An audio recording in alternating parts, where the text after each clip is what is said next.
দুপুরের বাংলাদেশে আমন্ত্রণ সবাইকে। শুরুতেই শিরোনাম। অপরাধীদের অনুকম্পার সুযোগ নেই মন্তব্য মির্জা ফখরুলের। বললেন, রাজনৈতিক দলের নেতার চরিত্র হনন গণতান্ত্রিক যাত্রাকে ক্ষতিগ্রস্ত করে। অপরাধীর জন্য কোনো অনুকম্পার সুযোগ নেই, শুধুমাত্র অভিযোগের ভিত্তিতে দলীয় পদ থেকে অপসারণের এমন দৃষ্টান্তমূলক পদক্ষেপকে পরিকল্পিতভাবে চরিত্র হনন দেশের গণতান্ত্রিক অভিযাত্রাকে প্রশ্নবিদ্ধ করে। পটুয়াখালীতে এনসিপির পদযাত্রা চলছে, গণসংযোগ পথসভা। বিকেলে বরগুনা যাবেন নেতারা। দ্বিকক্ষ বিশিষ্ট সংসদের গঠন নিয়ে ঐকমত্য কমিশনের রাজনৈতিক দলগুলোর সংলাপ। আলোচনায় আছে সংরক্ষিত নারী আসনও। রাজনীতিতে রাষ্ট্র গঠনে আইন প্রণয়নে প্রাতিষ্ঠানিকভাবে নারীকে মর্যাদার সঙ্গে অংশগ্রহণের পথ আমরা তৈরি করতে পারব। রাজধানীর চানখারপুলে শহীদ আনাজ সহ 6 হত্যার ঘটনায় অভিযোগ গঠনের আদেশ আজ। কনস্টেবল সুজন সহ 4 জনকে নেওয়া হয়েছে ট্রাইব্যুনালে। মিয়ানমারে ফিরতে উদ্গ্রীব বাংলাদেশে আশ্রিত তরুণ রোহিঙ্গারা। প্রত্যাবাসনে বিচ্ছিন্নভাবে চলছে উদ্বুদ্ধকরণ কার্যক্রম। ক্যাম্প থেকে স্বাভাবিক জীবনে ফেরার আকুতি। আমাদের যেটা আছে রাইট ডিগনিটি, আমরা ওইটা নিয়ে আমাদের দেশে আমরা ফিরে যেতে চাই। আরা কি করলে আর কেন যাইবারিম তারা আগত আরা দাসে আইনর ভিতরে থাকিও রে আরা দেশত ফিরে যাইবেল না আরা চাই। মার্কিন শুল্কারোপে দুদেশের বৈঠক শেষেও নেই সুখবর। স্পষ্ট তথ্য দিচ্ছেন না নীতি নির্ধারকরা। ক্রয়াদেশ স্থগিত করেছে অনেক প্রতিষ্ঠান। এখন যদি এটা 35 হয় সেটাই হবে আনবিয়ারেবল, এবং সেটা করে ব্যবসা করা অলমোস্ট ইম্পসিবল টু ইয়েসে।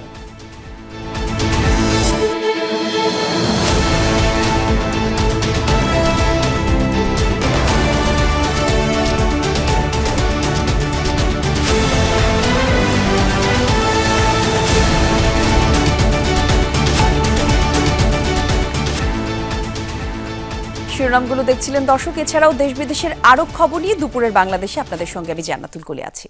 পরিকল্পিতভাবে কোন রাজনৈতিক দলের নেতার চরিত্র হনন গণতান্ত্রিক যাত্রাকে ক্ষতিগ্রস্ত করে বলে মন্তব্য করেছেন বিএনপি মহাসচিব মির্জা ফখরুল ইসলাম আলমগীর। সকালে রাজধানীর গুলশানে বিএনপি চেয়ারপারসনের কার্যালয়ে সংবাদ সম্মেলনে এসব কথা বলেন তিনি। বলেন, তারেক রহমানকে নিয়ে নোংরা স্লোগান দেওয়ার উদ্দেশ্য তাকে হেয় করা। মির্জা ফখরুল বলেন, অপরাধীদের জন্য কোনো অনুকম্পার সুযোগ নেই। মিটফোরের হত্যাকাণ্ডের ঘটনায় দলীয় রং দেয়া হচ্ছে। একটি বিকারগ্রস্ত গোষ্ঠী তাদের কুৎসিত ষড়যন্ত্র বাস্তবায়ন করতে কোমলমতি শিশুদের ব্যবহার করছে। মির্জা ফখরুল আরো বলেন, পতিত স্বৈরাচার এবং ষড়যন্ত্রকারীদের অপচেষ্টা সুষ্ঠু নির্বাচন এবং গণতন্ত্র পুনঃপ্রতিষ্ঠার পথে বাধা হলে প্রতিহত করা হবে। এ সময় তিনি বলেন, সোহাগ হত্যাকাণ্ডের ঘটনায় অন্তর্নিহিত কারণ অনুসন্ধানে উপযুক্ত ব্যক্তিদের সমন্বয়ে তদন্ত এবং তথ্যানুসন্ধানী কমিটি গঠন করবে বিএনপি। অপরাধীর জন্য কোনো অনুকম্পার সুযোগ নেই, তেমন পক্ষ অবলম্বনের প্রশ্ন উঠতে পারে না। শুধুমাত্র অভিযোগের ভিত্তিতে দলীয় পদ থেকে অপসারণের এমন দৃষ্টান্তমূলক পদক্ষেপকে স্বাগত না জানিয়ে পরিকল্পিতভাবে চরিত্র হনন দেশের গণতান্ত্রিক অভিযাত্রাকে প্রশ্নবিদ্ধ করে। ক্ষতিগ্রস্ত পরিবারের পাশে দাঁড়ানো এবং তাদের আইনি সহায়তা প্রদানের অঙ্গীকার থেকে আমাদের বিচ্যুত হবার সুযোগ নেই। দ্বিকক্ষ বিশিষ্ট সংসদ এবং নারী আসন নিয়ে আজ ঐকমত্য কমিশনের সাথে রাজনৈতিক দলগুলোর সংলাপ চলছে। বিকেলে ফরেন সার্ভিস একাডেমিতে জাতীয় ঐকমত্য কমিশনের সঙ্গে দ্বিতীয় ধাপের সংলাপে 13তম দিনের বৈঠক শুরু হয়। ঐকমত্য কমিশনের সহসভাপতি আলী রিয়াজ সূচনা বক্তব্যে বলেন, গত বছর এই দিনে নারীরা ফ্যাসিবাদের বিরুদ্ধে রুখে দাঁড়িয়েছিল, যার কারণে আন্দোলন বেগবান হয়েছে। আর তাই আজ আলোচনায় নারীদের প্রাতিষ্ঠানিকভাবে প্রতিনিধিত্ব নিশ্চিতের প্রত্যাশা করেন ডক্টর আলী রিয়াজ। আমরা আজকে যে দুটো বিষয়ে আলোচনা করব সে বিষয়গুলোতে আমরা একটা ঐকমত্যের জায়গায় আসতে পারবো। বিশেষ করে রাজনীতিতে রাষ্ট্র গঠনে আইন প্রণয়নে প্রাতিষ্ঠানিকভাবে নারীকে মর্যাদার সঙ্গে অংশগ্রহণের পথ আমরা তৈরি করতে পারবো। এ বিষয়ে আরো বিস্তারিত তথ্য জানাতে ফরেন সার্ভিস একাডেমি থেকে সহকর্মী লাভলি বিথি যোগ দিচ্ছেন। সকাল থেকে এই বিষয়ে খোঁজখবর তিনি রাখছেন। বিথি, আজকের বৈঠক নিয়ে সবশেষ কি তথ্য জানাতে চান নতুন করে? কলি আজকে যে দুটি বিষয় ছিল, দ্বিকক্ষ বিষয়টা আইনসভা এবং নারী সংরক্ষিত আসন, এই দুটি আজকে আলোচনার বিষয়। এবং বৈঠকের একদম শুরু থেকেই এখনও পর্যন্ত সংসদে নারী সংরক্ষিত আসন নিয়ে আলোচনা চলছে। বিভিন্ন রাজনৈতিক দল তাদের মতামত জানাচ্ছে। আজকে এই সংসদে নারী সংরক্ষিত আসন নিয়ে 3টি নতুন প্রস্তাব উত্থাপন করা হয়েছে। রাজনৈতিক দল এবং বিভিন্ন জোটের সাথে আলোচনার পরে এই নতুন 3টি প্রস্তাব ঐকমত্য কমিশন দিল। একটি হচ্ছে যে সংরক্ষিত নারী আসন বিলুপ্ত হবে, যেটি বেশ কয়েকটি রাজনৈতিক দল এইরকম একটি দাবি জানিয়ে এসেছিল। আবার আরেকটি হচ্ছে যে 25টি সিট বা তার চেয়ে বেশি আসনে যারা প্রার্থী দিবে সেই দলগুলো 1/3 আসনে নারীদেরকে প্রার্থিতা দিবে। আরেকটি হচ্ছে বর্তমানে সংবিধানের যে 65 অনুচ্ছেদ আছে, অর্থাৎ বিদ্যমান যে 50টি সংরক্ষিত আসন হিসেব করে তারপর নারী নেত্রীদের নির্বাচিত করা হয়, সেই বিষয়টি প্রয়োজনে এটা একটু সংশোধন করার কথা বলা হয়েছে। এই 3টি বিষয় নিয়ে আলোচনা মূলত চলছে। তো এর মধ্যে এই 3টির সাথে একমত না এরকম বেশ কয়েকটি রাজনৈতিক দলও আমরা দেখতে পাচ্ছি, যারা প্রথম দিকে সংবিধান সংস্কার এবং নির্বাচন সংস্কার কমিশনের যে সুপারিশগুলো ছিল যে 100টি নারী আসন থাকবে এবং এই 100টি নারী আসনের মধ্যে নারীরাই নিজেদের মধ্যে প্রার্থিতা করবে, ঘূর্ণায়মান পদ্ধতির কথা বলছে। আবার কোনো দল বলছে যে নিম্নকক্ষে যতগুলো আসন পাওয়া হবে সে আসনের ভিত্তিতে 100টি সংরক্ষিত নারী আসন নেত্রীদেরকে নির্ধারিত করা হবে। অর্থাৎ এখনো পর্যন্ত প্রথম আধা বেলা পর্যন্ত এই আলোচনার বিষয়বস্তু। এই বিরতির পরে আবারও নতুন করে বোঝাই যাচ্ছে যে এই বিষয়ে আলোচনা হবে, কিন্তু ঐক্যমত্য কতটুকু পৌঁছাতে পারবে সেটা আসলে একদম আলোচনা শেষেই আমরা বলতে পারবো। অনেক ধন্যবাদ বিথি। এনসিপির জুলাই পদযাত্রার 14তম দিনে পটুয়াখালীতে বিভিন্ন কর্মসূচিতে অংশ নিচ্ছেন দলের আহ্বায়ক নাহিদ ইসলাম সহ কেন্দ্রীয় নেতৃবৃন্দ। বেলা 11:30টায় পটুয়াখালী শহরের সার্কিট হাউসের সামনে থেকে বের হয় পদযাত্রা। নিউ মার্কেট, লঞ্চঘাট, পুরান বাজার সহ বিভিন্ন এলাকায় গণসংযোগ করেন নেতারা। পরে সার্কিট হাউসের সামনে পথসভায় অংশ নেন তারা। পটুয়াখালীতে কর্মসূচি শেষে এনসিপির জুলাই পদযাত্রার গাড়িবহর রওনা হবে বরগুনার উদ্দেশ্যে। বিকেলে বরগুনা শহরের পদযাত্রা এবং পথসভায় অংশ নেবেন কেন্দ্রীয় নেতারা।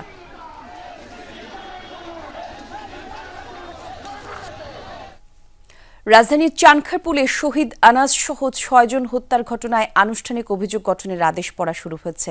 বিচারপতি গোলাম মর্তুজা মজুমদারের নেতৃত্বাধীন ট্রাইব্যুনাল 1 এই আদেশ পড়ছেন। সকালে এই মামলায় গ্রেফতার কনস্টেবল সুজন সহ 4 জনকে আন্তর্জাতিক অপরাধ ট্রাইব্যুনালে হাজির করা হয়েছে। অভিযোগ গঠন হলে দ্বিতীয় মামলা হিসেবে আনুষ্ঠানিক বিচার শুরু হবে এই মামলায়। সকালে এই মামলায় গ্রেফতার inspector Arshad, constable Mohammad Sujon, constable Imaj Hossain Emon ও কনস্টেবল নাসিরুল ইসলামকে হাজির করা হয় ট্রাইব্যুনালে। মামলার অপর 4 আসামি ঢাকা মহানগর পুলিশের সাবেক কমিশনার হাবিবুর রহমান, সাবেক যুগ্ম কমিশনার সুদীপ কুমার চক্রবর্তী, রমনা অঞ্চলের সাবেক অতিরিক্ত উপকমিশনার শাহ আলম, মোহাম্মদ আখতারুল ইসলাম ও রমনা অঞ্চলের সাবেক সহকারী কমিশনার মোহাম্মদ ইমরুল পলাতক আছেন। এর আগে এই মামলার পলাতক 4 আসামিকে ট্রাইব্যুনালে হাজির হতে গত 3 জুন পত্রিকায় বিজ্ঞপ্তি প্রকাশের নির্দেশ দেওয়া হয়। পরে আইনজীবী কুতুবুদ্দিনকে তাদের পক্ষে নিয়োগ দেন ট্রাইব্যুনাল। এছাড়া এই দিন সকালে রামপুরার কার্নিশে ঝুলে থাকা আমির হোসেনকে গুলির মামলায় এএসআই চঞ্চল চন্দ্র সরকার সহ 2 জনকে আন্তর্জাতিক অপরাধ ট্রাইব্যুনালে আনা হয়েছে। পাশাপাশি সাভারে ইয়ামিন হত্যা মামলায় 3 আসামি, মিরপুর জাহাজবাড়ির জঙ্গি সাজিয়ে হত্যা মামলায় সাবেক আইজিপি শহীদুল হক সহ 3 জনকে ট্রাইব্যুনালে হাজির করা হয়েছে। নিজ দেশ মিয়ানমারে ফিরতে উদ্গ্রীব কক্সবাজারের ক্যাম্পে থাকা তরুণ রোহিঙ্গারা, তবে তাদের এক করার কেউ নেই। মাঝে মাঝে কেউ নেতৃত্ব দিতে চাইলেও তা টেকসই হয় না। এই অবস্থায় সংগঠিত হয়ে অন্যদের প্রত্যাবাসনে উদ্বুদ্ধ করতে কাজ করছে 2-1টি সংগঠন। পাশাপাশি পড়াশোনা জানা তরুণদেরও স্বপ্ন ক্যাম্প জীবন শেষ হবে, স্বাভাবিক হবে তাদের ভবিষ্যৎ পথচলা। কক্সবাজার রোহিঙ্গা ক্যাম্প ঘুরে মাহফুজ মিশুর রিপোর্ট, সাথে ছিলেন এহসান আল কুতুবি এবং মাহফুজ মিঠু। 2017 সালে নতুন মাত্রা পায় রোহিঙ্গা সংকট। সে সময় একসাথে প্রায় 10,00,000 রোহিঙ্গা ঢুকে পড়েছিল বাংলাদেশে। তারপর কত আলাপ, শুরুতেই মিয়ানমারের সাথে দ্বিপাক্ষিক আলোচনায় সমাধান খোঁজার চেষ্টা, সাথে যুক্ত হয় জাতিসংঘ। এমনকি বার্মিজদের উপর সাংঘাতিক প্রভাব থাকা চীনকে সাথে নিয়েও সমাধান অর্থাৎ রোহিঙ্গাদের নিজ দেশে ফেরত পাঠানোর উদ্যোগ নিয়েছিল সরকার। কোনো কাজই হয়নি। সবশেষ মার্চে জাতিসংঘ মহাসচিবও পরিদর্শন করে গেছেন রোহিঙ্গা ক্যাম্প, তবুও ফলাফল শূন্য। এমনকি কবে নাগাদ রোহিঙ্গারা ফিরতে পারেন তার উত্তরও অজানা। এত কিছুর পরও রাষ্ট্র পরিচয়হীন রোহিঙ্গারা অনেকেই বাঁচতে চান আত্মসম্মান আর মর্যাদা নিয়ে। বিশেষ করে নতুন প্রজন্মের পড়াশোনা জানা রোহিঙ্গারা বিশ্বাস করেন নিজ বাসভূমে ফিরবেনই তারা। আমাদের যেটা আছে রাইট ডিগনিটি, আমরা ওইটা নিয়ে আমাদের দেশে আমরা ফিরে যেতে চাই। Each and everyone would like to go back. Before there is the one government. Right now there are two parties. So to whom we should approach? Interim গভর্নমেন্টের প্রতি আমাদের একটা ফুল কনফিডেন্স আছে। পজিটিভলি যদি আমাদের রোহিঙ্গাদের জন্য কাজ করে তাহলে আমাদের সলিউশনটা হবে বলে আমি আশা করি। এর আগে ক্যাম্পে থাকা রোহিঙ্গাদের দেশে ফিরতে উদ্বুদ্ধ করার কাজ শুরু করেছিলেন রোহিঙ্গা নেতা মুহিবুল্লাহ। 2021 সালে নির্মমভাবে হত্যা করা হয় তাকে। আশঙ্কা, প্রত্যাবাসন ইস্যুতে রোহিঙ্গাদের একতাবদ্ধ দেখতে চান না একটা পক্ষ। সম্প্রতি রোহিঙ্গাদের স্বার্থ রক্ষা ও মিয়ানমারে ফেরাতে উদ্বুদ্ধ করাতে কাজ করার চেষ্টা করছে Rohingya committee for peace and repatriation. এ কাজে সব পক্ষের সহায়তা চান নেতারা। আর দেশ আর গান এ দেশ কোনো আর দেশ ন আর গানত আরা এখন যাই বইলে চাই জাতিসংঘ আছে আর তা কি দে জাগার সরকার আছে বেকুনে আর আছে কিভাবে মজাই দিব আর কেন করি এইটার আর কি হইব আর কি করলে আর কেন যাই পারিম তারা আগত আর আছে আইনের ভিতরে থাকিও রে আর দেশত ফিরে যাই বলে আর চাই সারা দুনিয়ার হাসে অত রিকোয়েস্ট করে দিয়ে আর যে হনো সুরতে দেশত তার আনো হরে ভাঙ্গুরি আর হক কানলে আর আজাদি সাথে সেফটি লইরে আর দেশত তারা যাই বললাবে চাই। সরকার হিসেবেই 15 লাখের মতো রোহিঙ্গা জনগোষ্ঠীর অবস্থান এখন বাংলাদেশে। আর প্রতি বছর নতুন করে ক্যাম্পে জন্ম নিচ্ছে 30,000 রোহিঙ্গা শিশু। রোহিঙ্গা জনগোষ্ঠীর প্রধান সংকট কি? সম্ভবত তার উত্তর হবে নেতৃত্বের অভাব। এই জনগোষ্ঠীকে ঘিরে অসংখ্য সংগঠন কাজ করলেও সঠিক নেতৃত্ব এখন পর্যন্ত তৈরি করতে পারেনি তারা। বাংলাদেশে থাকা রোহিঙ্গা ক্যাম্পের যারা একটু উচ্চশিক্ষিত হন তারা অনেকে চলে যাচ্ছেন বিদেশে। আর তাই নেতৃত্বের অভাবেই মূলত রোহিঙ্গা জনগোষ্ঠী যে দীর্ঘদিন ধরে ভুগছে তা বোধ করি বলার অপেক্ষা রাখে না। Mahfuz Mishu, Jamuna news, Kutupalong camp, Cox's Bazar. দর্শক, আগেই জানিয়েছি জুলাই পদযাত্রায় 14তম দিনে আজ পটুয়াখালীতে বিভিন্ন কর্মসূচি পালন করছে এনসিপি। আর এ বিষয়ে আরো তথ্য জানাতে পটুয়াখালী থেকে যোগ দিচ্ছেন সহকর্মী জাকেরিয়া হৃদয়। এনসিপির আজকের কর্মসূচি সম্পর্কে বিস্তারিত তথ্য জানাবেন আমাদের।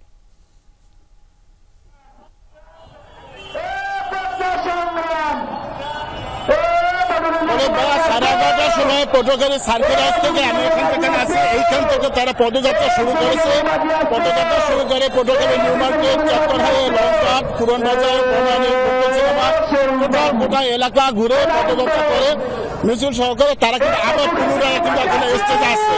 হয়তো আর 5 থেকে 1 কিছুক্ষণের মধ্যে তারা তাদের পদযাত্রা শুরু তাদের যে পদসভা সেই সভা শুরু হবে। অলরেডি ইতিমধ্যে তারা কিন্তু নাহিদ ইসলাম সহ তারা কিন্তু স্টেজে অবস্থান করছে। নাহিদ ইসলাম, ভাস্কর, সাজ্জিদ সহ যারা আছে কেন্দ্রীয় নেতৃবৃন্দরা তারা কিন্তু সবাই কিন্তু এসে বসছে। আপনারা কিন্তু দেখতে পাচ্ছেন স্টেজের ভিতরে কিন্তু স্টেজের উপরে কিন্তু তারা অবস্থান করছে। এখন স্লোগানে মুখরিত করছে। কিছুক্ষণ পরে তাদের যে পদসমাবেশের যে আনুষ্ঠানিকতা সেই আনুষ্ঠানিকতা কার্যক্রম শুরু করবে এবং বক্তব্য দেওয়ার যে বিষয়টি সেটি কিন্তু তারা শুরু করবে। আর যে পদসভা যে 1 থেকে 1.5 ঘন্টার ভিতর গোটা শহরে যে তারা পদসভা করেছে সে পদযাত্রা কিন্তু আশেপাশে যত জনসাধারণ ছিল তাদের সাথে কিন্তু তারা হাত উঁচিয়ে কথা বলেছে এবং স্লোগান দিচ্ছে, স্লোগানে মুখরিত করছে। জনগণের পার্টি জনগণের কাছে আছে এবং পটুয়াখালীবাসীকে তারা আগামী যে নির্বাচন সেই নির্বাচনে তাদের সাথে থাকার জন্য কিন্তু অনেক স্লোগান দিচ্ছে। আপনারা শুরু করছেন। এখন কিন্তু তারা স্টেজে অলরেডি কিন্তু স্টেজে অবস্থান করছে। অলরেডি স্টেজে কিন্তু শুরু করছে। এখন কিন্তু তারা বক্তব্য শুরু করবে। জি, ধন্যবাদ আপনাকে আমাদের সঙ্গে যুক্ত হওয়ার জন্য হৃদয়। ফেনীর বন্যা দুর্গত 112টি গ্রাম থেকে ধীরে ধীরে নামতে শুরু করেছে বানের পানি। দৃশ্যমান হচ্ছে ক্ষয়ক্ষতির চিহ্ন। পানি নেমে যাওয়ার পর ঘর মেরামতে ব্যস্ত সময় কাটাচ্ছে পরশুরামের ক্ষতিগ্রস্ত মানুষেরা। ফুলগাজী উপজেলার মুন্সিরহাট, দরবারপুর এবং আনন্দপুর ইউনিয়নে অনেক বাড়িঘর থেকে এখনও পানি নামেনি। চরম কষ্টে দিন কাটছে তাদের। বন্যার পানির তোড়ে 2 উপজেলার বেশিরভাগ সড়ক ক্ষতিগ্রস্ত হয়েছে। এছাড়া ছাগলনাইয়া, সদর এবং দাগনভূঞা উপজেলায় প্লাবিত গ্রামগুলো থেকেও নামতে শুরু করেছে বানের জল। এদিকে উজানের ঢলে আবারও বাড়ছে মুহুরী নদীর পানি, যদিও এখনও বিপদসীমার অনেক নিচ দিয়ে প্রবাহিত হচ্ছে নদীর পানি। পানি উন্নয়ন বোর্ড জানিয়েছে, চলতি বন্যায় ফেনীর মুহুরী, কহুয়া, সিলোনিয়া নদীর 41টি স্থানে বেড়িবাঁধ ভেঙেছে। আমনের বীজতলার পাশাপাশি ব্যাপক ক্ষয়ক্ষতি হয়েছে বিভিন্ন সবজি আবাদের। আজকে 6 দিন পর্যন্ত আমরা পানিবন্দী আছি, খাদ্য দখল দখল করে রাখছে। পানি যাইবার জায়গা কম, এই জন্য পানি যাইতেছে না, এখন পানি যাইবার সমস্যা। এটা সড়কগুলো আছে, এগুলো ক্ষয়ক্ষতির পরিমাণ অনেক বেশি, যার কারণে আমরা ফেনী সদর বা কোনো দরকার প্রয়োজনীয় কাজে যেতে পারছি না। ফেনীর মুহুরী, কহুয়া এবং সিলোনিয়া নদীর 2 তীরের বন্যা নিয়ন্ত্রণ বাঁধে প্রতি বছর ভাঙন দেখা দেয়। বন্যার কবলে পড়ে সর্বশান্ত হতে হয় ফুলগাজী, পরশুরাম উপজেলার লক্ষাধিক মানুষকে। বন্যা থেকে রক্ষা পেতে বেড়িবাঁধ নির্মাণ করলেও সেই বেড়িবাঁধে বাসিন্দাদের কোনো কাজে আসছে না। ভাঙন কবলিত স্থানসহ নতুন নতুন জায়গায় প্রতি বছরই ভাঙছে। মেরামতের জন্য কোটি টাকা বরাদ্দ দেওয়া হলেও সেই পানির টাকা পানিতেই ভেসে যায়। পানি উন্নয়ন বোর্ডের হিসাবে 9 বছরে 194টি স্থানে বাঁধ ভেঙেছে। সহ এই বাঁধ পুনর্বাসনের জন্য প্রকল্প তৈরি করছি। আক্তার হোসেন মজুমদার উপবিভাগীয় প্রকৌশলী হিসেবে যমুনা টেলিভিশনে সাক্ষাৎকার দিয়েছেন বছর 4 আগে। আশা দিয়েছিলেন বাঁধের স্থায়ী সমাধানের। এখন তিনি পদোন্নতি পেয়ে নির্বাহী প্রকৌশলী। আশ্বাস দেয়া এই কর্মকর্তার ভাগ্যের পরিবর্তন হলেও হয়নি ফুলগাজী, পরশুরামের বানভাসী মানুষের। আবারও দিচ্ছেন নতুন আশ্বাস। 2-1 মাসের মধ্যে চূড়ান্ত রিপোর্ট পাবো। আমরা ড্রাফট ফাইনাল রিপোর্টের ভিত্তিতে 7,340 কোটি টাকার প্রকল্প দাখিল করছি। সেটা মন্ত্রণালয়ে আছে, প্ল্যানিং কমিশনের সবুজ পাতে অন্তর্ভুক্ত হয়েছে।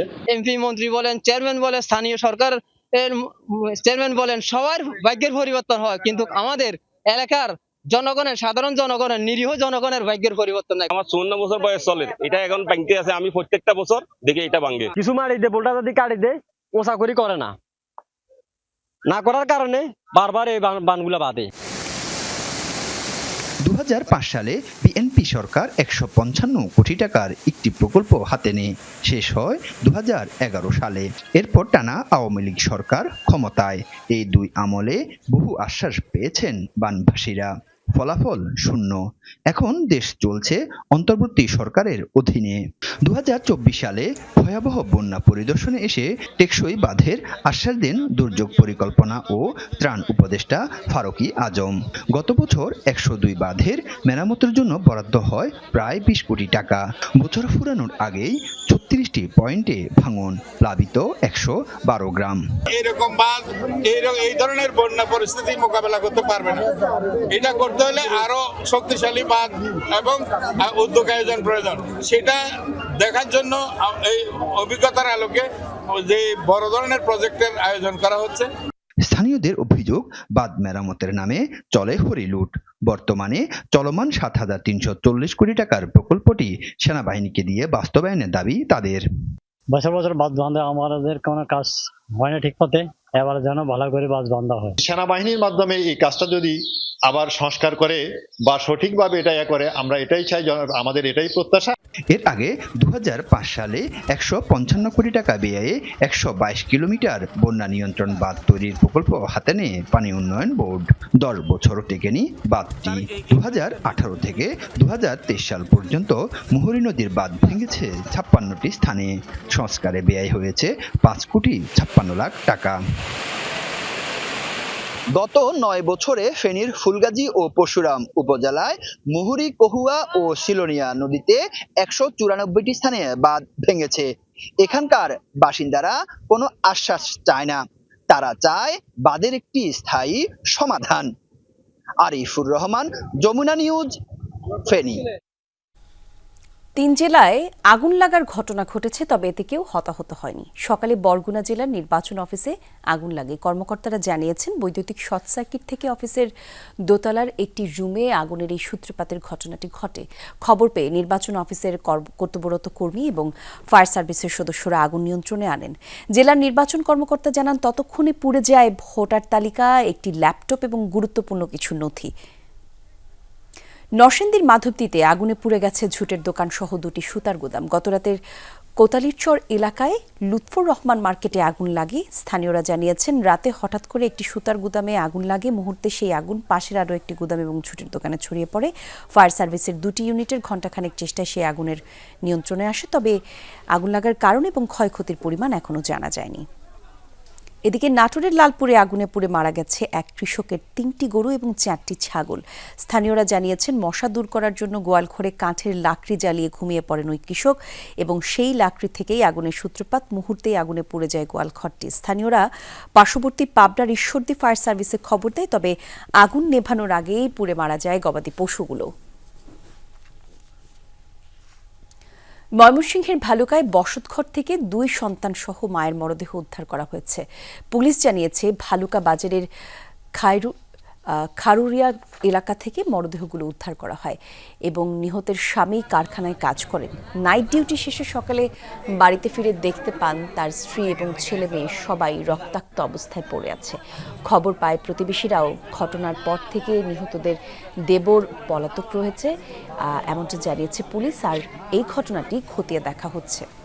জাতীয় পার্টির প্রতিষ্ঠাতা চেয়ারম্যান এবং সাবেক রাষ্ট্রপতি হুসাইন মোহাম্মদ এরশাদের 6ষ্ঠ মৃত্যুবার্ষিকীতে তার প্রতিকৃতিতে ফুল দিয়ে শ্রদ্ধা জানিয়েছেন দলের নেতাকর্মীরা।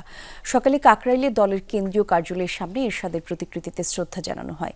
এ সময় নেতাকর্মীরা বলেন, দল সুসংগঠিত হয়ে নির্বাচনের জন্য প্রস্তুত। নতুন বাংলাদেশ করতে সারা বাংলাদেশে আজ জাতীয় পার্টি আগের মতোই মাথা উঁচু করে দাঁড়াবে বলেও জানান। এছাড়া 2019 সালের এই দিনে ঢাকার সম্মিলিত সামরিক হাসপাতালে সিএমএইচে মারা যান হুসাইন মোহাম্মদ এরশাদ। আর এই উপলক্ষে রংপুর সহ সারা দেশে বিভিন্ন কর্মসূচি পালন করছে জাতীয় পার্টি এবং দলের অঙ্গ সংগঠনগুলো। পল্লীবন্ধু হুসাইন মোহাম্মদ এরশাদের 6ষ্ঠ মৃত্যুবার্ষিকী সারা দেশে জাতীয় পার্টির নেতাকর্মীরা যথাযোগ্য মর্যাদায় আজকের এই দিনটি উদযাপন করছে।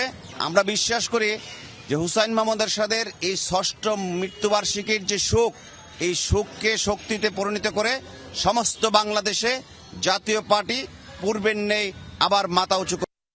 যুক্তরাষ্ট্র বাংলাদেশ ট্যারিফ ইস্যুতে কাটছে না কোনো ধোঁয়াশা। উচ্চ শুল্ক কমিয়ে আনতে বাংলাদেশের করণীয় নিয়ে চলছে দৌড়ঝাঁপ। 3 দিনের বৈঠক শেষে সুখবর নেই। আর প্রশ্ন হচ্ছে, 50% শুল্ক নিয়েই কি বাংলাদেশকে করতে হবে পণ্য রপ্তানি? সরকারের নীতি নির্ধারকদের কাছ থেকে পাওয়া যাচ্ছে না কোনো স্পষ্ট তথ্য। বিশ্লেষকরা বলছেন, আলোচনার ক্ষেত্রে বাংলাদেশের পর্যাপ্ত প্রস্তুতি ছিল না। যুক্তরাষ্ট্র বাংলাদেশের বাণিজ্য প্রতিনিধি দলের মধ্যে বৈঠক। যুক্তরাষ্ট্রের 35% বাড়তি শুল্ক কমিয়ে আনাই ছিল আলোচনার মূল এজেন্ডা। 9 জুলাই থেকে চলা 3 দিনের বৈঠক শেষে আসেনি স্বস্তির কোনো বার্তা। বলা হচ্ছে, জুলাই মাস ধরেই চলবে আলোচনা। যুক্তরাষ্ট্রের চাওয়া আর বাংলাদেশের সক্ষমতা, এই 2 দিক সমন্বয় করে শেষ পর্যন্ত কি হবে তা বলা মুশকিল। এপ্রিলে বাংলাদেশের জন্য নির্ধারণ করা হয় 37% শুল্ক, পরে 2% কমিয়ে এখন 35% শুল্ক বহাল রেখেছে যুক্তরাষ্ট্র। অর্থাৎ চলমান 15%-এর সঙ্গে নতুন আরোপিত 35% যোগ করলে মোট শুল্ক দাঁড়ায় 50%। ব্যতিক্রম কিছু না হলে আগস্ট থেকে এই শুল্ক দিয়েই দেশটিতে পাঠাতে হবে বাংলাদেশি পণ্য। 1 আগস্ট থেকে যে ডিউটি আমাদেরকে দেওয়ার কথা হচ্ছে, সেই ডিউটি যদি আমাদের উপরে অ্যাপ্লাই করা হয়, আমাদের রপ্তানি হঠাৎ করে ড্রপ করবে বলে আমি মনে করি। ইউএস এর যে রপ্তানি খাতটা আছে, এই খাতটাতে আমরা নেগোশিয়েট করতে পারছি না। এরই মধ্যে পড়তে শুরু করেছে শুল্কের অভিঘাত। বেশ কয়েকটি প্রতিষ্ঠান স্থগিত করেছে ক্রয়াদেশ। উদ্যোক্তারা পাচ্ছেন বার্তা, জানানো হচ্ছে সিদ্ধান্ত চূড়ান্ত না হওয়া পর্যন্ত অপেক্ষা করতে হবে। ইউএসটিআর থেকে যে প্রথম চিঠিটা এসেছিল সেটা সবাই দেখেছেন। That was very much positive. মনে হয়েছিল যে এটা পুঁজি কনভার্ট করতে পারবো আমরা ইন্টু এফটিএ। কিন্তু সেকেন্ড যে চিঠিটা, এটা কোনোভাবেই প্রকাশ করা হয় না। এখন যদি এটা 35 হয়, সেটাই হবে আনবিয়ারেবল, এবং সেটা করে ব্যবসা করা অলমোস্ট ইম্পসিবল টু ইউএসএ। আগের বছরের তুলনায় গেল অর্থ বছরে যুক্তরাষ্ট্রে বেশি পোশাক রপ্তানি করে বাংলাদেশ। বলা যায়, দিন দিন পোশাকের বৃহৎ বাজার হয়ে উঠেছিল যুক্তরাষ্ট্র। তবে শুল্কের ধাক্কায় থমকে যাবে রপ্তানি। শুধুমাত্র বাণিজ্য মন্ত্রণালয়ের আমলারা এবং 2জন উপদেষ্টা এদের বাইরে তো আর কেউ এই নেগোসিয়েশনে ইনভলভ হতে পারেনি। এখানে বলা হচ্ছে একটা নন ডিসক্লোজার এগ্রিমেন্ট করা হয়েছে, সেটা তো ডিসক্লোজার ব্যাপারে। তাদের যদি আপনি মেইন টিমে অন্তর্ভুক্ত করেন, তারাও তো ওই নন ডিসক্লোজার এগ্রিমেন্টের সিগনেটারি হয়। প্রশ্ন ছিল, শুল্ক ইস্যুতে দুই দেশের আলোচনায় বাংলাদেশের প্রস্তুতি কি পর্যাপ্ত? যেই ধরনের বিশেষজ্ঞ আপনার টিমে থাকা প্রয়োজন ছিল, যারা যুক্তরাষ্ট্রের বাজারে ব্যবসা করেন সরাসরি, যারা ওই বাজার নিয়ে গবেষণা করেন, দীর্ঘদিন ধরে কাজ করে আসছেন, তাদের সরাসরি কোনো সম্পৃক্ততা বা তাদের থেকে পরামর্শ সিরিয়াসলি চাওয়া হয়েছে, সেইটা কিন্তু ঘটেনি। উচ্চ শুল্ক প্রত্যাহারে বাণিজ্য চুক্তি করতে চাপ দিচ্ছে যুক্তরাষ্ট্র। রিমন রহমান, যমুনা নিউজ, ঢাকা। আন্তর্জাতিক অপরাধ ট্রাইব্যুনালে এই মুহূর্তে কথা বলছেন চিফ প্রসিকিউটর তাজুল ইসলাম। আমরা সরাসরি যাচ্ছি তার বক্তব্যে। এটা উনি আজকে কি বলছেন, দ্যাট ইজ টোটালি ইমম্যাটেরিয়াল। আজকে উপস্থাপিত সাক্ষ্য প্রমাণের ভিত্তিতে আদালত তার বিরুদ্ধে অভিযোগ গঠন করেছেন। তার আজকে বলার বিষয় যে তিনি দোষ স্বীকার করেন না দোষ অস্বীকার করেন। তিনি অস্বীকার করেছেন, অস্বীকার করলে আনুষ্ঠানিকভাবে বিচার করতে হয়, সেই বিচার শুরু হয়েছে। এটা হচ্ছে তার ব্যাপারে কথা।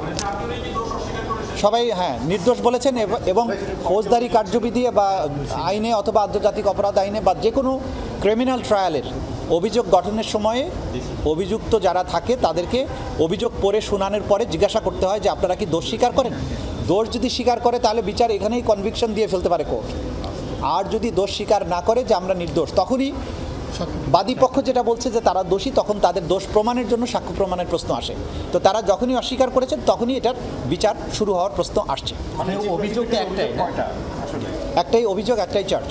6 জনকে গুলি করে হত্যা করা 5ই আগস্টে। গুমের ব্যাপারে আপনারা জানেন যে আসামি শেখ হাসিনা সহ যে গুমের জন্য আনুষ্ঠানিক যে মামলাটা হয়েছে, সেই মামলাতে একজন আসামি গ্রেপ্তার আছেন, যিনি জিয়াউল হাসান।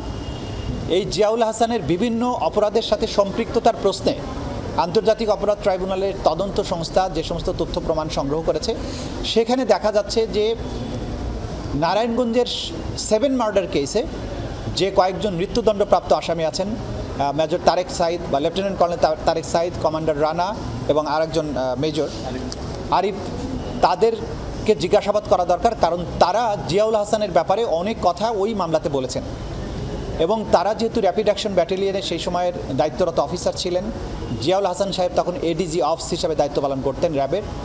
জিয়াউল হাসানের বিভিন্ন গুম করার নির্দেশ দেয়া বা বিভিন্ন অপরাধের ব্যাপারে তাদের জানাশোনা আছে। সেই কারণে তদন্ত সংস্থা যে কোনো ব্যক্তিকে জিজ্ঞাসাবাদ করতে পারে তদন্তের প্রয়োজনে। এই যে 3 জন ব্যক্তির ব্যাপারে আমরা বলেছি, তাদেরকেও জিজ্ঞাসাবাদ করা দরকার। কিন্তু যেহেতু তারা অন্য একটা মামলায় মৃত্যুদণ্ড প্রাপ্ত হয়ে হাই সিকিউরিটি প্রিজনে আছেন, তাদের জিজ্ঞাসাবাদ করার জন্য আদালতের অনুমতি প্রয়োজন। এই কারণে আমরা ট্রাইব্যুনালের কাছে দরখাস্ত করেছিলাম। ট্রাইব্যুনাল আজকে অনুমতি দিয়েছেন যে জেলখানার ভেতরে গিয়ে আমাদের তদন্ত সংস্থা তাদের জিজ্ঞাসাবাদ করতে পারবেন এবং তাদের বক্তব্য রেকর্ড করতে পারবেন। সেটা তদন্ত শেষে প্রমাণিত হবে যে সাক্ষী হবে না আসামি হবে, এটা তদন্ত শেষে বলা যাবে।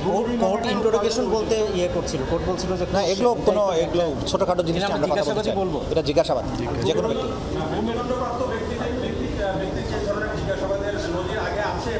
নজির আছে কিনা সেটা আমাদের বিষয় না। তারা বাংলাদেশে এখন এই মুহূর্তে আছেন, আইন অনুযায়ী আমরা যে কোনো ব্যক্তিকে জিজ্ঞাসাবাদ করতে পারি। যেহেতু তারা আমাদের এখানে যে বিচার্য মামলাগুলো আছে, সেই মামলার ঘটনার বিষয়ে তারা জানেন, আন্তর্জাতিক অপরাধ ট্রাইব্যুনালের দায়িত্ব হচ্ছে তাদের জিজ্ঞাসাবাদ করা। জিজ্ঞাসাবাদ করতে হবে, আইনে তাদের সেই অধিকার আছে। কিন্তু যেহেতু তাদের একটা রায়ের কারণে তারা কারাগারে আছেন, সেই কারণে তাদের আদালতের অনুমতি নিয়ে জিজ্ঞাসাবাদ। শুনছিলাম চিফ প্রসিকিউটর তাজুল ইসলাম কথা বলছিলেন ট্রাইব্যুনালে।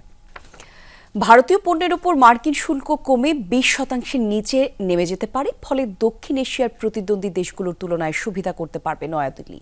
এই লক্ষ্য ওয়াশিংটনের সাথে বাণিজ্য চুক্তি করতে আলোচনায় চালিয়ে যাচ্ছে মোদী প্রশাসন। দেশটির সংবাদ মাধ্যম দ্য ইকোনমিক টাইমসের এক প্রতিবেদনে উঠে এসেছে এই তথ্য। এতে দাবি করা হয়েছে, গেল সপ্তাহে নতুন করে 22টি দেশে যেভাবে শুল্ক হারের নির্ধারণ করে দিয়েছে ট্রাম্প প্রশাসন, তার ব্যতিক্রম ঘটবে ভারতের ক্ষেত্রে। গোপন সূত্রের বরাতে গণমাধ্যমটি জানায়, যুক্তরাষ্ট্রের সাথে বড় পরিসরে চুক্তির আগে অমীমাংসিত বাণিজ্যিক বিষয়গুলো নিষ্পত্তির সুযোগ পাবে ভারত। আর সেটি হলে ভিয়েতনামের চেয়েও বেশি সুবিধা করতে পারবে নয়াদিল্লি। 2 এপ্রিল দেশটির পণ্যের উপর 26% শুল্ক আরোপের ঘোষণা দেন মার্কিন president Donald Trump.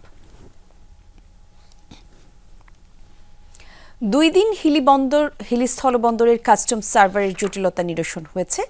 Bill of entry submit সহ শুল্কায়নের কাজ শুরু করেছে বন্দর কর্তৃপক্ষ। পুরোপুরি স্বাভাবিক গতি ফিরে পেতে আরও কিছুটা সময় লাগতে পারে জানিয়েছেন তারা। সার্ভার জটিলতায় পণ্য খালাস নিয়ে বিড়ম্বনায় পড়তে পারেন আমদানিকারকরা। পচনশীল পণ্য ম্যানুয়াল পদ্ধতিতে খালাস করা হলেও তাতে সময় লেগে যায়। আর আমদানিকৃত পণ্যের বিল অফ এন্ট্রি সাবমিট করা সম্ভব হচ্ছিল না। সেই সাথে পণ্যের পরীক্ষা, শুল্কায়ন এবং আউটপাস কোনোটাই করা যায়নি গত 2 দিনে। কাঁচামরিচ এবং আদা আমদানি হলেও ম্যানুয়াল পদ্ধতিতে তা খালাস করা হয়। আমদানিকারকরা জানান, সার্ভার জটিলতার কারণে গত 2 দিন মালামাল খালাসে বিলম্ব হয়। ক্ষতিগ্রস্ত হয়েছে পচনশীল পণ্যের আমদানিকারকরা।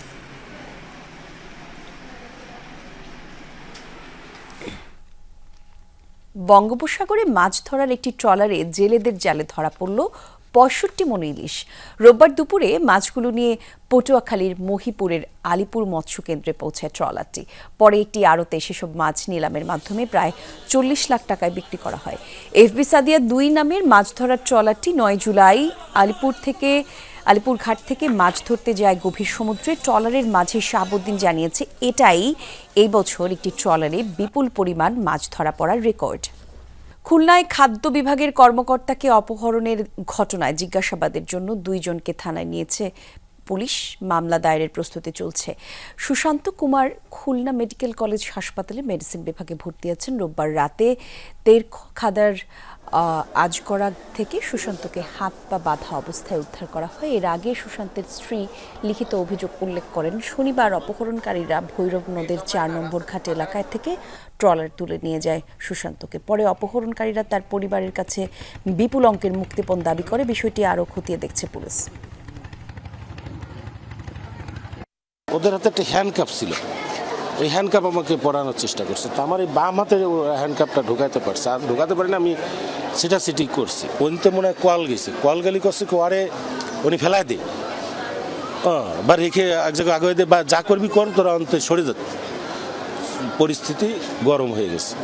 লিটন দাসের রানের ফেরাটা স্বস্তির, তার ইনিংস ম্যাচের টার্নিং পয়েন্ট। সব মিলিয়ে ইতিবাচক ক্রিকেটের প্রত্যাশা শামীম পাটোয়ারির। সমতায় ফেরার পর এবার সিরিজ জয়ে চোখ বাহাতি এই ব্যাটার।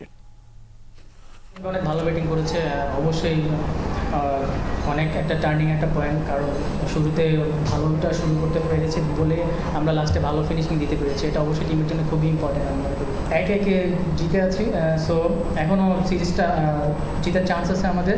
সো আশা করি যদি ভালো করতে পারি অবশ্যই সিরিজটা জিততে পারবো। ঘরোয়া ক্রিকেটে একসময় মোহামেডানের হয়ে খেলছেন, তাই বাংলাদেশের ক্রিকেট সংস্কৃতি ভালোই জানা সানাত জয়সুরিয়ার। আর সেই অভিজ্ঞতা থেকে বলেন, পারফরমেন্স বদলাতে হলে দায়িত্ব নিতে হবে সাবেক ক্রিকেটারদের। নিজ জীবন থেকেই জানালেন, রাজনীতিতে জড়ানো ছিল তার জীবনে সবচেয়ে বড় ভুল। আর এই কিংবদন্তির কথা শুনেছেন হাসান আল মারুফ। টাম্বুরা থেকে জানাচ্ছেন বিস্তারিত। বাংলাদেশ ক্রিকেটের ইতিহাসের সাথে নিবিড়ভাবে জড়িয়ে আছে সানাত জয়সুরিয়ার নাম। কিংবদন্তি লঙ্কানি তারকার ক্যারিয়ারে সবচেয়ে বেশি গড় বাংলাদেশেরই বিপক্ষে। টেস্টে প্রায় 76 আর ওয়ানডেতে যা 100 ছুঁই। একসময় তিনি খেলেছেন বাংলাদেশের ঘরোয়া ক্রিকেটেও। লম্বা সময় পর আবারও সেই স্মৃতিচারণ করলেন সাবেকেই লঙ্কান তারকা। বললেন বাংলাদেশের মানুষের ভালোবাসার কথা। I was in Bangladesh even when I was playing for Bangladesh club cricket. I played my natural game, so I'm always thankful to Bangladesh cricket loving public. The way they like me, the way I played.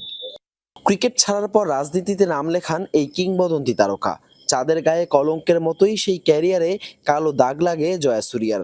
United people's freedom alliance ইউপিএফএ থেকে 2010 সালে জাতীয় নির্বাচনে সংসদ সদস্য হিসেবে নির্বাচিত হন মাতারা হারিকেন। হয়েছিলেন প্রতিমন্ত্রীও। তাতেই যেন করেছেন মস্ত বড় এক ভুল, যার আক্ষেপ এখনো করছেন Jayasuriya. I shouldn't have never gone to that level. For that 4 years, I don't want to mention any other names. Only I'm talking about myself. I shouldn't have done it.